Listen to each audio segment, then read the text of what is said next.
Qeveria miratoi versionin final të ligjit për arsimin e lartë dhe në të, siç thot zëvendës kryeministri i parë Bekim Sali, janë përfshirë të gjitha sugjerimet e universiteteve në gjuhën shqipe.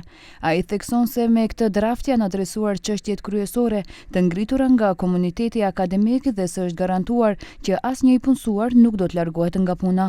Se përfundimisht kemi arritur suksesin që të kemi në ligj të rafinuar mirë dhe e cila do të përgjigjet gjitha nevojave të arsimit të lartë në periudhën e ardhshme.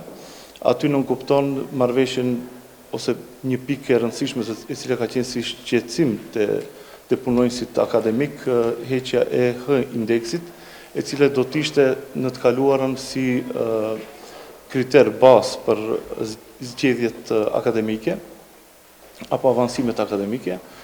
Natyrisht këtu kemi garantuar edhe të punësuarit në universitetet tona, se asnjë i punësuar nuk do të largohet nga vendi i punës. Opozita shqiptare nuk e mbështet këtë propozim ligji. Deputetja e BDI-s Arbana Pasholli thotë se vërejtjet nuk janë adresuar plotësisht dhe se po krijohet një eufori e panevojshme në rrjetet sociale. Mendoj që është një eufori të cilën ato po e bëjnë jehon në rrjetet sociale. Mendoj që arritja për ta mënjanuar H-indeksin është vetëm një shkas për të tërhequr vëmendja nga problemet serioze të këtij propozimi ligji, që kanë kryesisht të bëjnë si me autonominë financiare, gjithashtu edhe me centralizimin e vendimarrjes. Ligji për arsimin e lartë pritet të dorëzohet në kuvend për shqyrtim nga deputetët.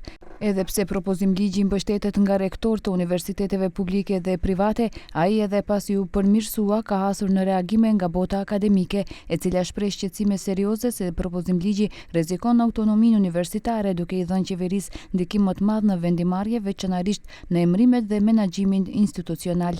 Profesorë dhe ekspertë theksojnë se kjo mund të politizojë universitetet dhe të dobësojë pavarësinë akademike.